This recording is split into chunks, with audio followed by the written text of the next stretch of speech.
o que ele está querendo dizer? Ele está dizendo, é impossível uma relação com o Senhor Jesus que não seja fundada no amor. Uma relação com Ele que não tenha como seu alicerce, a base, o amor.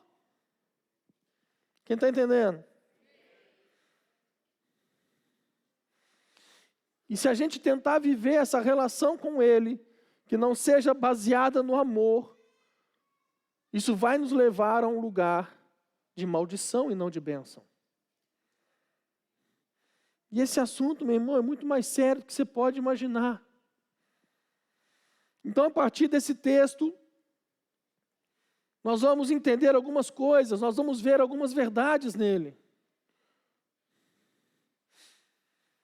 Pastor, eu acho que você já pregou sobre isso. Meu irmão, se eu estou pregando de novo é porque você não aprendeu. Tem umas mensagens que a gente traz para a igreja, que de tempos em tempos a gente precisa tirar poeira.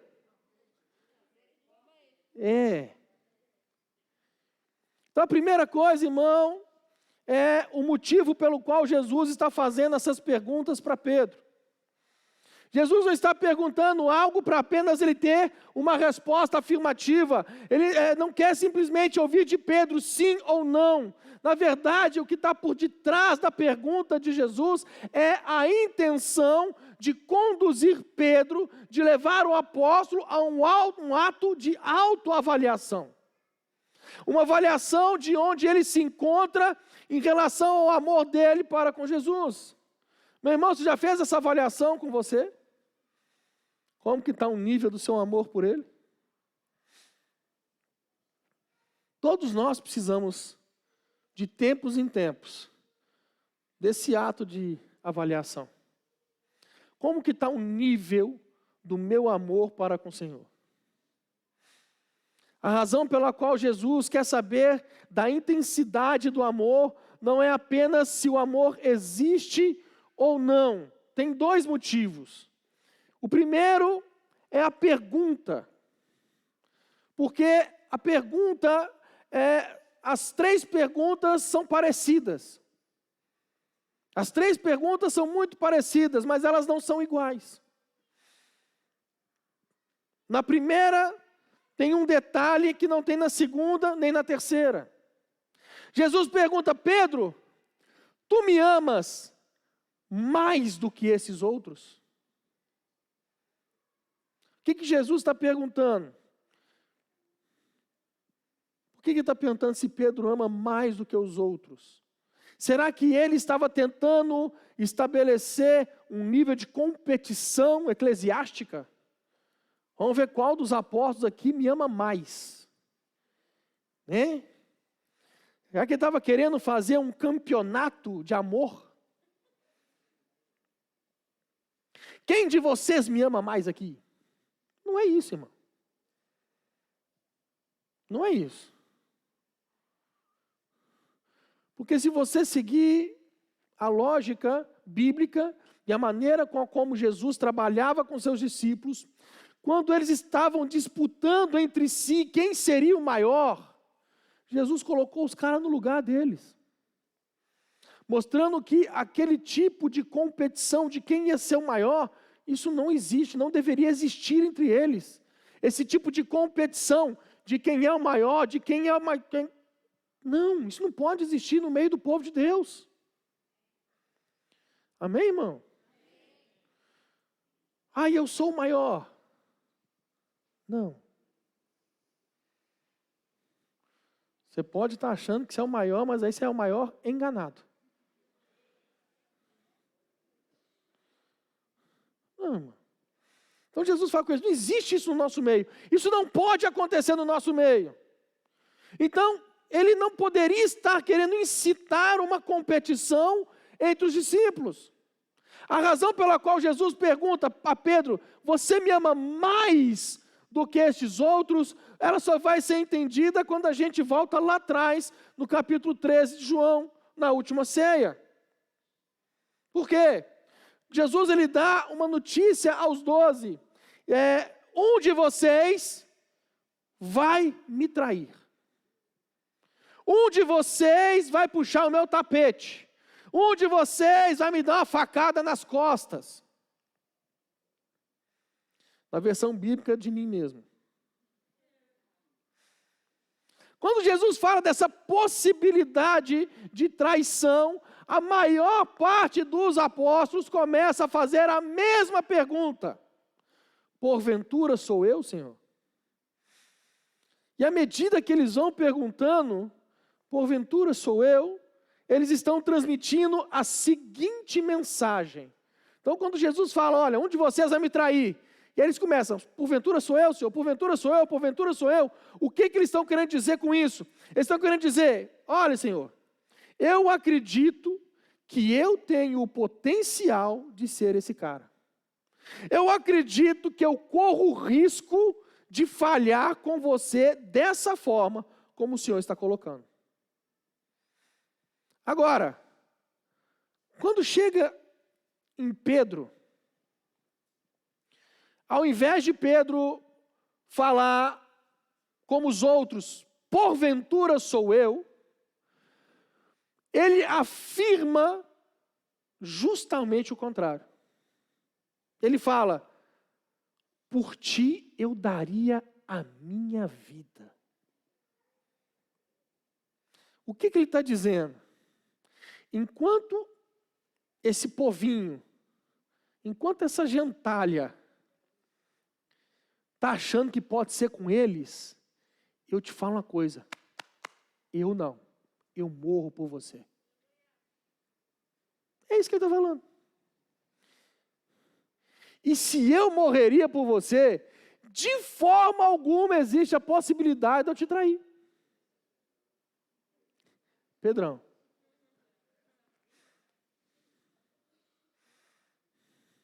E a Bíblia ainda diz que Pedro sinaliza para João com a cabeça, né?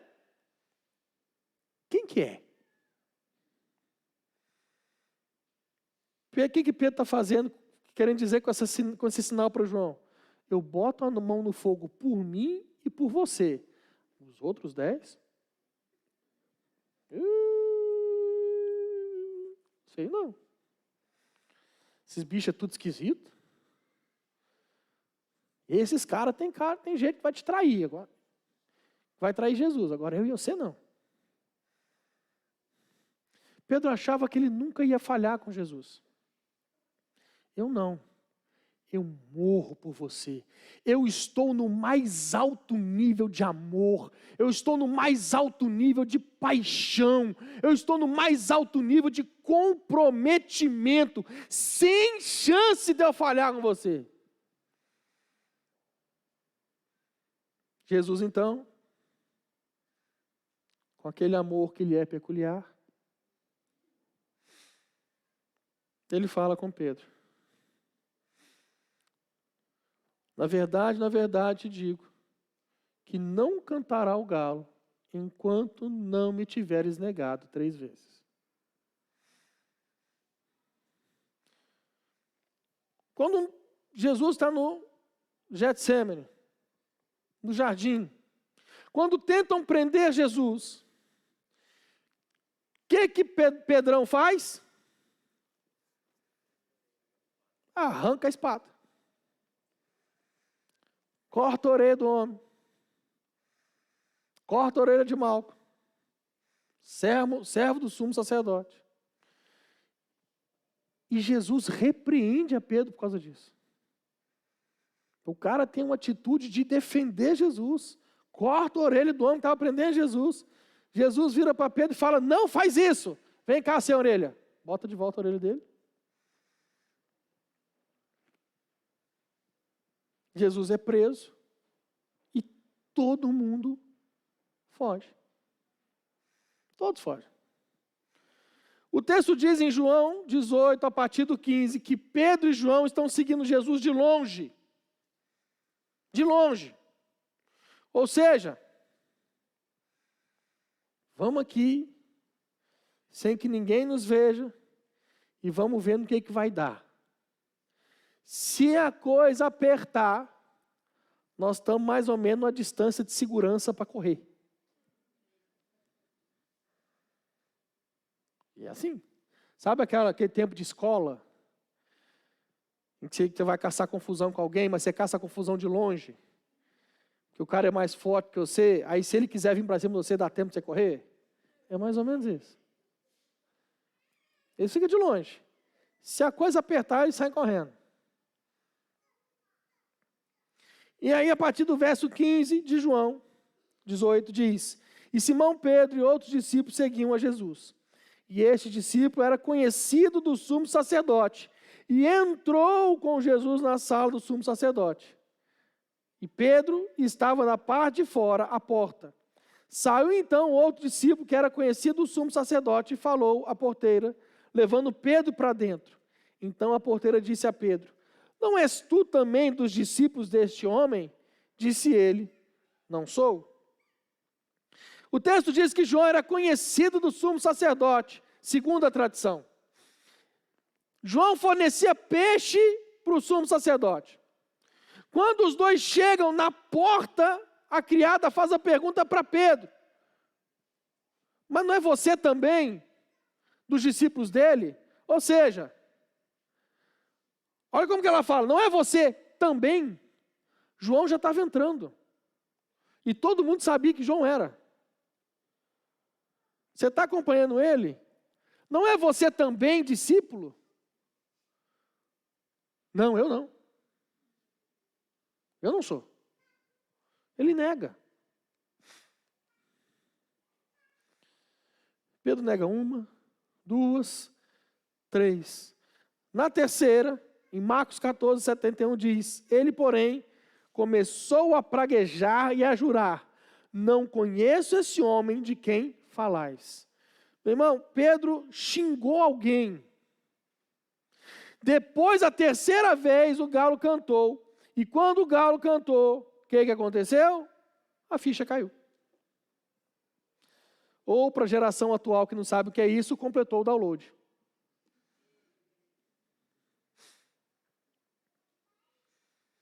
E aí o texto diz que ele saiu e chorou amargamente. Então, agora Jesus encontra Pedro, que descobriu que não era tudo o que ele achava que ele era. Então, a primeira pergunta: Pedro, tu me amas mais do que estes outros? Outra razão para entendermos que a pergunta é uma variação do nível e o jogo de palavras usado no original grego. Essas coisas se perdem na tradução. No original, eles tinham as palavras distintas para falar de conotações diferentes de amor. Né? Tem uma palavra grega pouco usada, como storge, ela fala do amor familiar. Se usa no contexto da família. Existe a palavra grega ágape. A pergunta que Jesus faz para Pedro é uma derivação de ágape, é agapau. Pedro, tu me amas, agapau? E o amor é o amor perfeito, o amor sacrificial, o amor do tipo de Deus. Agora, quando Jesus pergunta a Pedro: Pedro, tu me amas, agapau? Pedro, você sustenta aquela conversa de que você morreria por mim? Você sustenta aquela conversa de que você faria tudo por mim? A resposta de Pedro é: tu sabes que eu te amo, filéu. Que é uma outra variação da palavra amor no grego. E o que ele está dizendo? É um amor fraternal, é um amor de amigo, é um amor de irmão.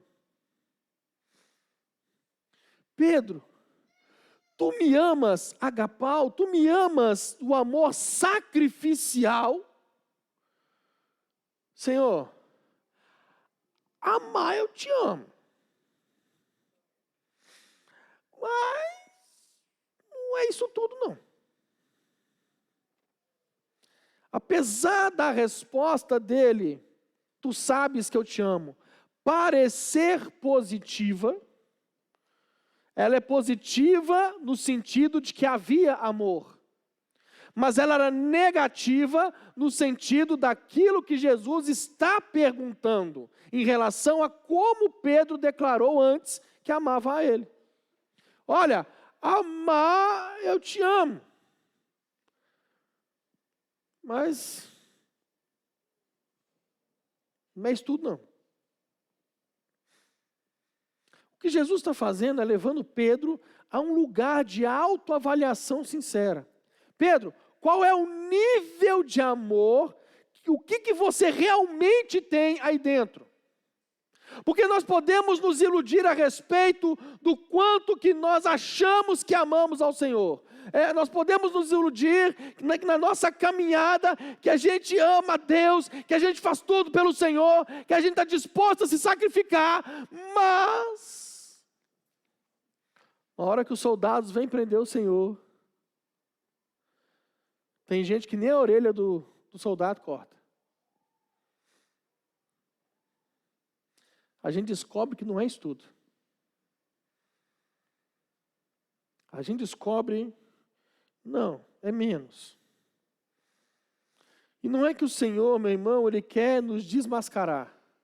A única razão para Ele nos mostrar que não estamos onde achamos que nós deveríamos estar, é porque, meu irmão, Ele quer nos levar a chegar nesse lugar. Será que eu posso ouvir amém? Ele não quer simplesmente desmascarar a mim e a você e falar, tá vendo? Vocês se achavam, não é isso tudo. Não, não é isso. Ele quer falar comigo, Ele fala comigo e com você hoje. Vocês não estão no nível que vocês achavam que estavam, mas eu quero ajudar vocês a chegar lá. Vocês não estão no lugar onde vocês achavam que estavam. Eu quero mostrar para vocês. Vocês precisam cair em si, compreender que vocês não estão aonde vocês acham que estão, mas eu quero conduzir vocês até lá. Eu quero levar vocês a um lugar secreto.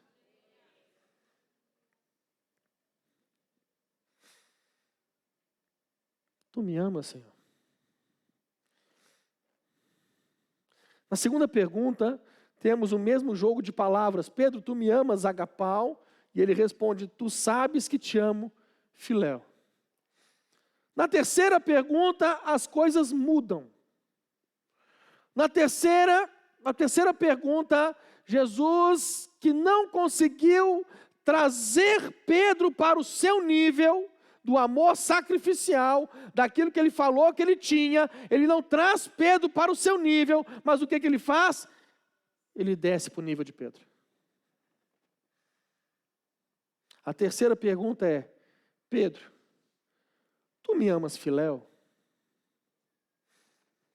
Essa é aquela constatação final. É só isso que você tem para mim? E o texto diz que Pedro se entristece com a terceira pergunta. Ele fica triste com ela. E ele responde, Senhor, tu sabes todas as coisas. Pedro responde isso porque ele caiu em si.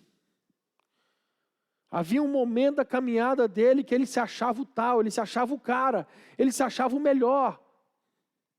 Eu não vou te trair. Se esses caras estão achando que eles vão te trair, é bem capaz de eles trair você mesmo. Mas eu jamais farei isso. Mas agora ele cai em si. Eu não sou isso tudo. Espera aí. Eu não estou no nível que eu achei que eu estava. Eu não estou onde eu achava que eu estava. Eu não sou capaz de morrer pelo Senhor.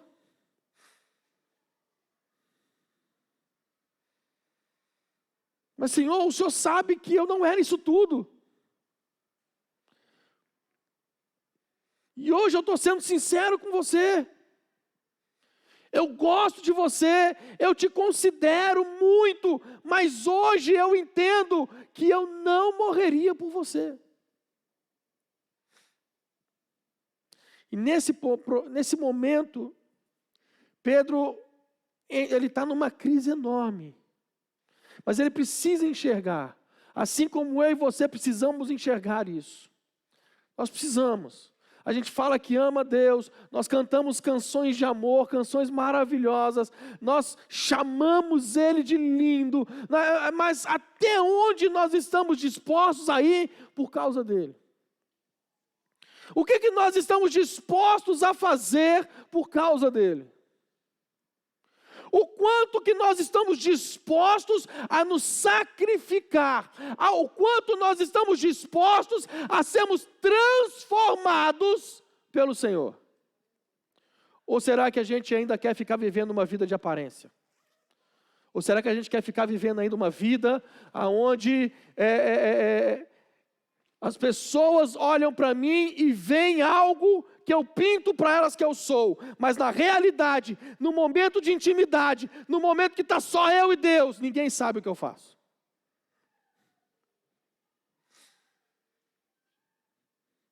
Às vezes as pessoas acham que o sacrifício para Deus não, eu vou me sacrificar, eu vou passar 10 horas atendendo as pessoas, eu vou passar um tempo estudando, eu vou pregar a palavra. Não, meu irmão, deixa eu te falar uma coisa. Você sabe uma coisa que é sacrifício para Deus e poucos estão dispostos a fazer? É ter a vida transformada, é ter o caráter mudado, é ter a sua conduta transformada. Isso é demonstrar amor a Deus.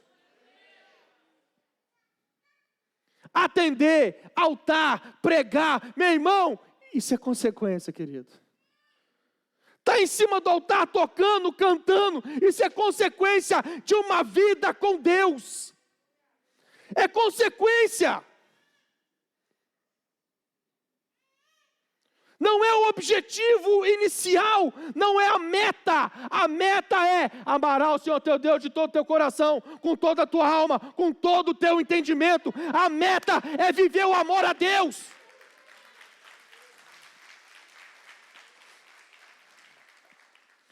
Esse é o objetivo. O segundo ponto é que a única razão pela qual Jesus nos mostra que não estamos onde deveríamos estar, de fato, e não só não estamos no nível que deveríamos estar, mas às vezes nós também caímos.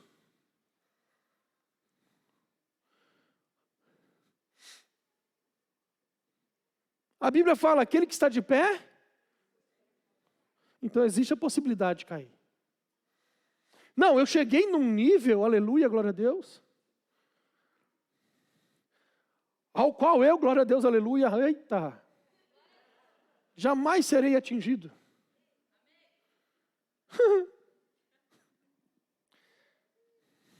Oh, querido. Apocalipse 2:5. Lembra-te, pois, de onde caíste, arrepende-te e volta à prática das primeiras obras. Mas a minha posição, o meu cargo eclesiástico, aleluia, estou quase chegando à quarta pessoa da Trindade. Não posso. Reconhecer erro, reconhecer que caiu, também é amar a Deus, irmão. Soberba e arrogância não é sinal de amor a Deus. Soberba e arrogância para manter status, para manter reputação, não é amor a Deus.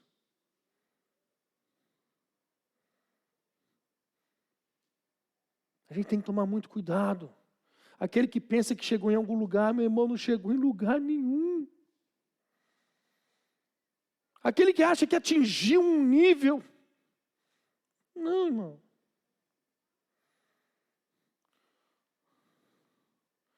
O apóstolo Paulo, ele fala, não que eu mesmo tenha alcançado, não que eu tenha alcançado. Bicho, nós estamos falando de Paulo, o cara que escreveu quase todo o Novo Testamento todo, o maior pregador pela fé do Evangelho. Ele diz, não que eu tenha alcançado, mas uma coisa eu faço, eu deixo as coisas que para trás ficam e prossigo para as que adiante estão. Ou seja, o que eu vivi é passado, eu já vivi, foi bom, glória a Deus. Teve coisas ruins, glória a Deus, eu sobrevivi, mas tem lugares que eu preciso alcançar, tem lugares aos quais eu preciso ir, tem lugares em Deus aos quais eu não cheguei ainda, e eu quero chegar. Eu prossigo para frente. É para frente.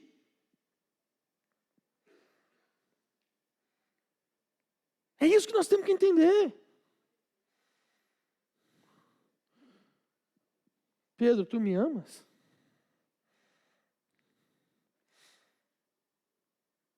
O problema é que o Senhor vai falando as coisas, a gente perde no que está aqui.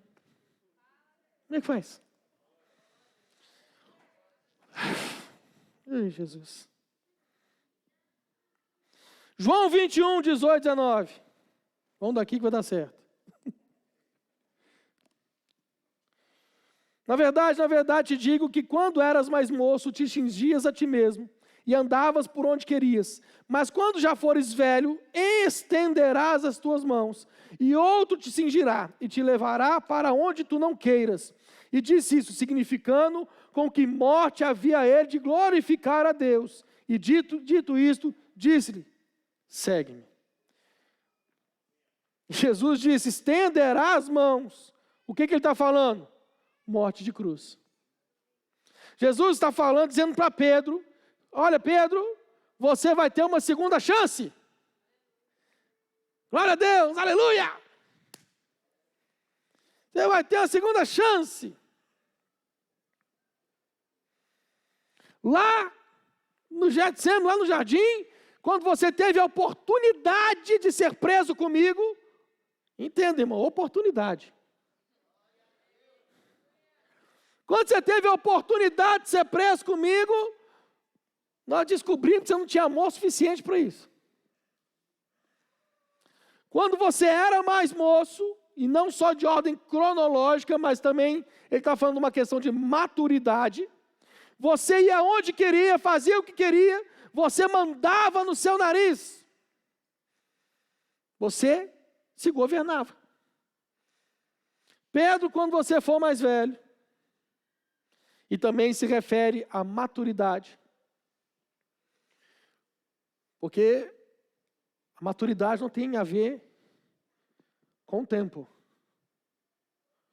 Tempo é um pouquinho do processo da maturidade. Se você quiser conhecer mais a respeito disso, Seminário Teológico Carisma. Pois é. Por que carisma? Porque tem a matéria, maturidade espiritual. Hã? Não falo do professor. Mas quando você for mais velho, você será levado para onde você não quer. Você vai viver uma liderança que mortifica a sua carne. E você vai ser conduzido pelo Espírito de Deus, pelos princípios de Deus.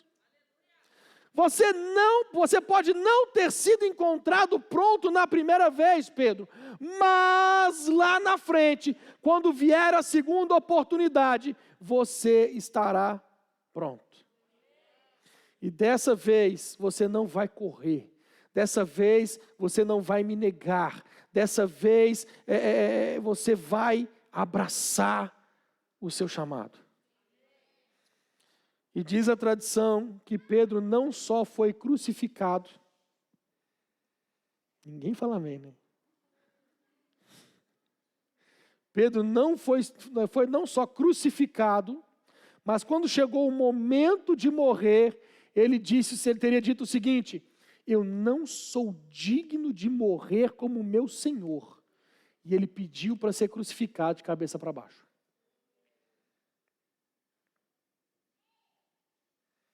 A boa notícia, irmão, é que Deus não está olhando só o nosso passado, aonde a gente negou Ele várias vezes, aonde a gente saiu correndo várias vezes, aonde nós não nos posicionamos.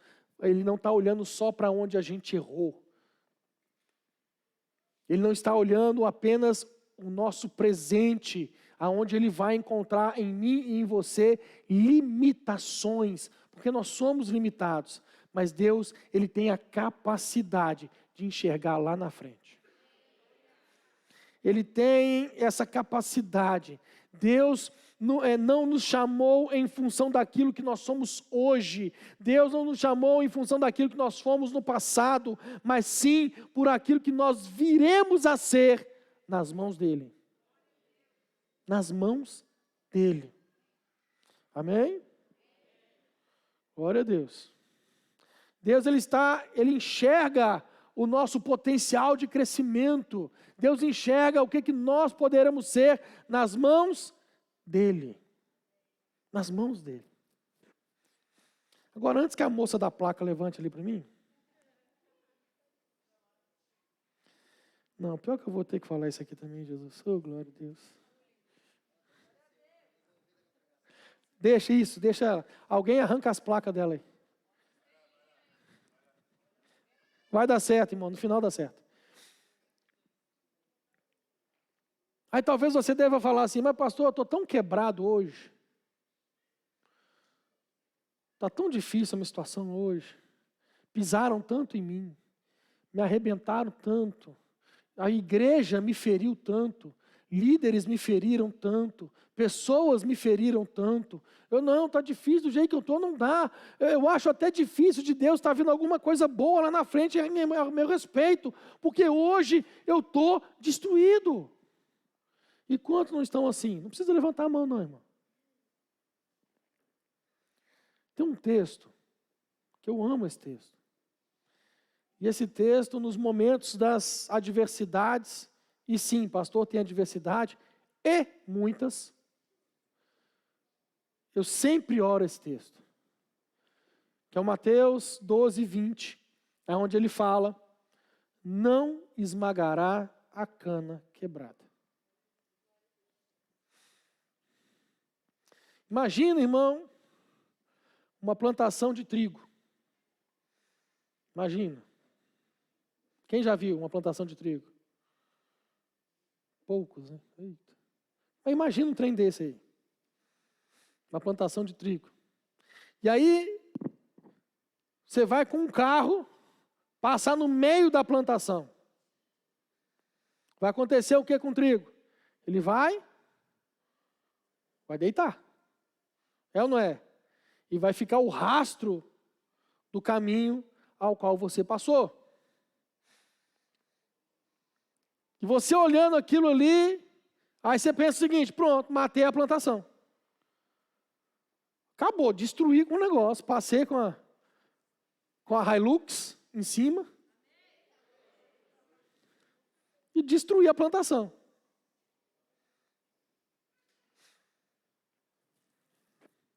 Você passa ali, algumas semanas depois, naquele mesmo lugar, e o trigo está de pé.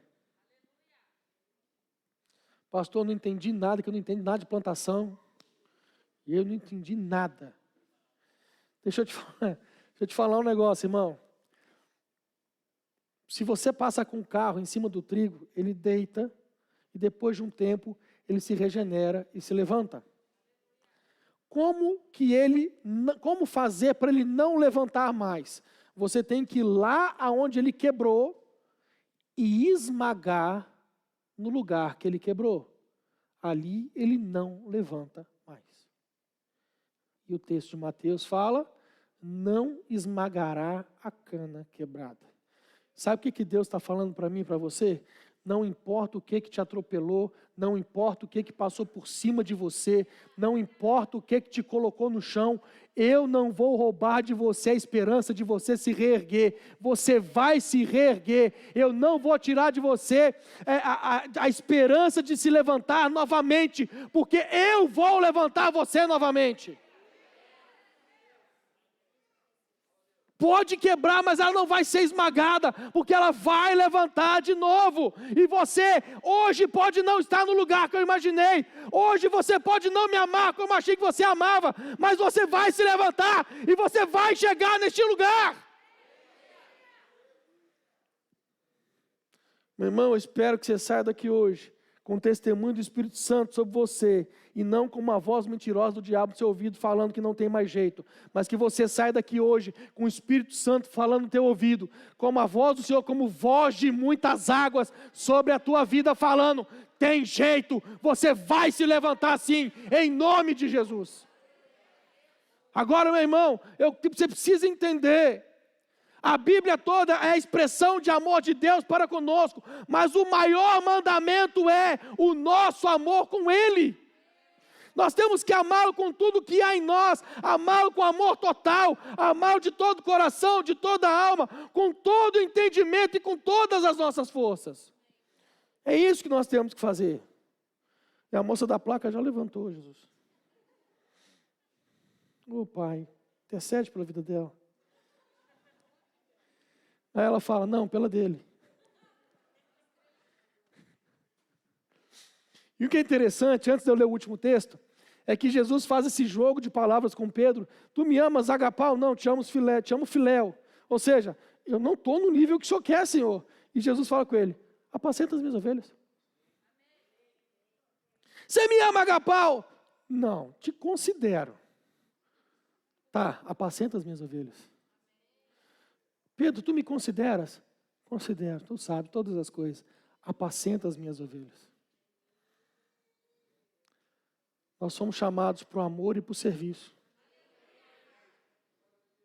Para o amor e para o serviço. Agora, eu vou ler o último texto, antes que eu apanhe. Salmo 132. Para a gente encerrar, abrem aí.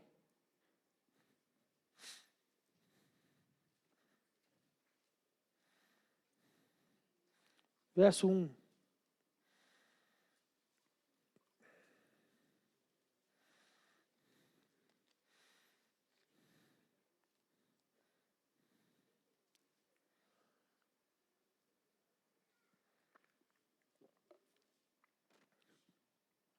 Lembra-te, Senhor, de Davi e de todas as suas aflições.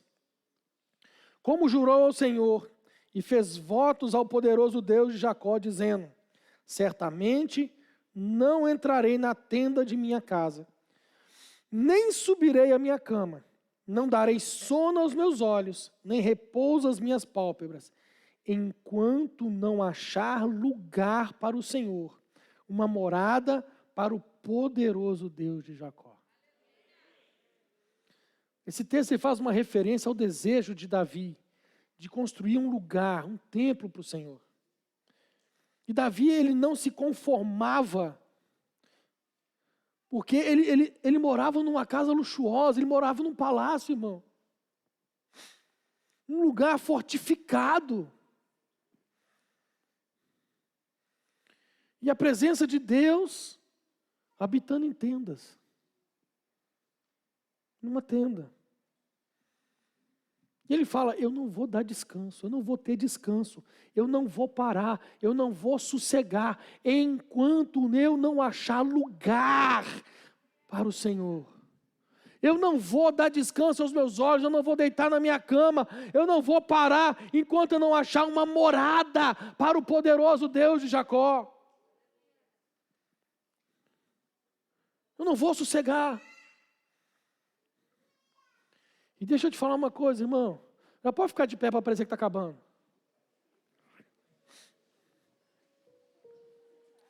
Aí com essa que está de pé já vai mais 2 horas aí.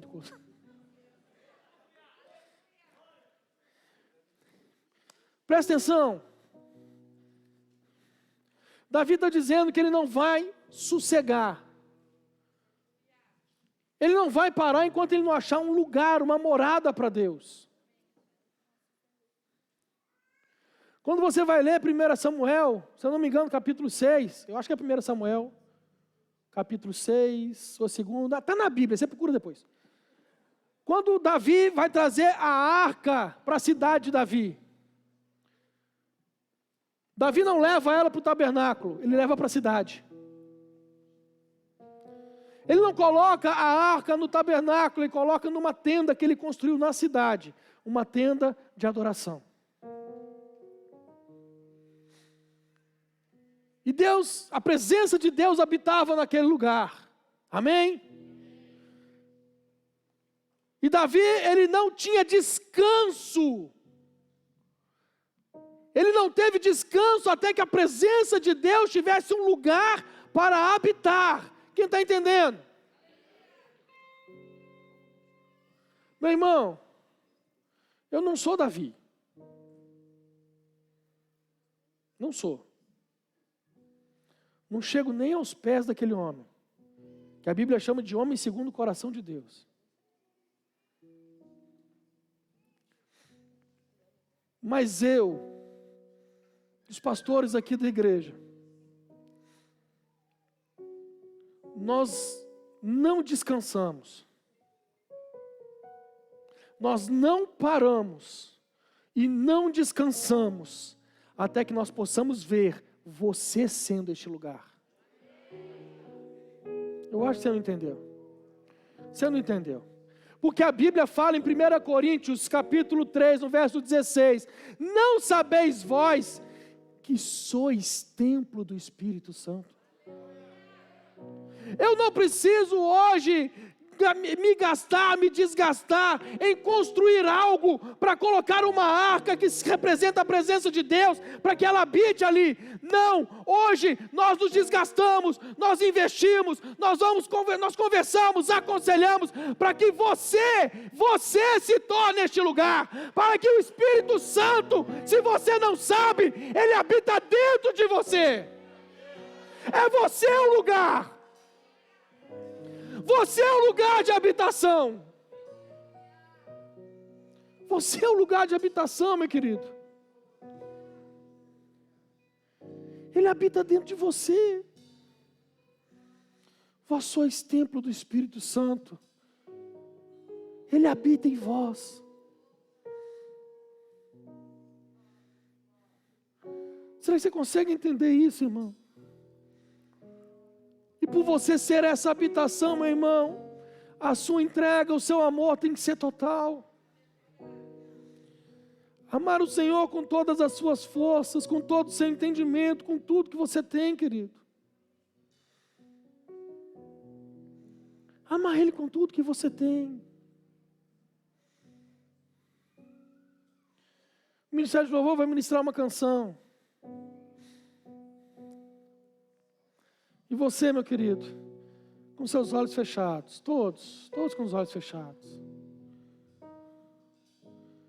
O Espírito Santo passeia no nosso meio, com uma liberdade. Já tem gente sendo tocada, tem gente